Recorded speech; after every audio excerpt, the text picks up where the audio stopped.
మనలో కలిగే ద్వేషాన్ని పూర్తిగా అంటే సమూలంగా అణచివేయడానికి ఓ 5 మార్గాలున్నాయి.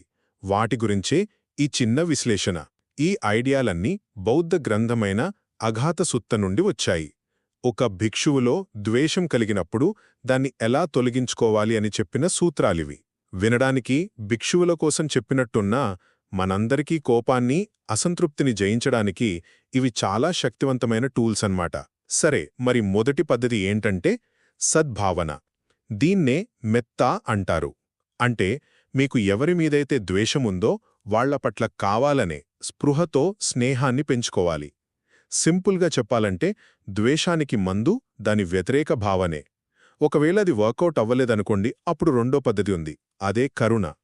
అవతలి వ్యక్తి కూడా మనలాగే బాధపడుతున్నాడేమో, ఏదో గందరగోళంలో ఉన్నాడేమో అని గుర్తించడం.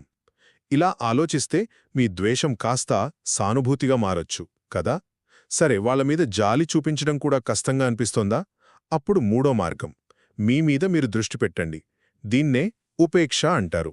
అంటే సమచిత్తంతో ఉండటం. ఆలోచించండి, ఎవరో ఏదో అన్నారని మన మనశ్శాంతిని మనమే ఎందుకు పాడు చేసుకోవాలి? ఇంకా మీ మనసు మీ మాట వినట్లేదా? అప్పుడు నాలుగో పద్ధతి. సింపుల్గా ఆ వ్యక్తి గురించి, ఆ సంఘటన గురించి ఆలోచించడమే మానేయండి. ఆ ద్వేషమనే నిప్పుకి మనం ఆలోచనలతో పెట్రోల్ పోయడం ఆపేయాలన్నమాట. ఇక ఫైనల్గా ఐదవ పద్ధతి. ఇది చాలా లాజికల్. కర్మ సిద్ధాంతాన్ని గుర్తుచేసుకోవడం. ప్రతి ఒక్కరూ వాళ్ల కర్మలకు వాళ్లే బాధ్యులు. వాళ్ల మంచి చెడు పనుల ఫలితాన్ని వాళ్లే అనుభవిస్తారు. ఆ భారాన్ని మనం మోయాల్సిన అవసరమేముంది చెప్పండి?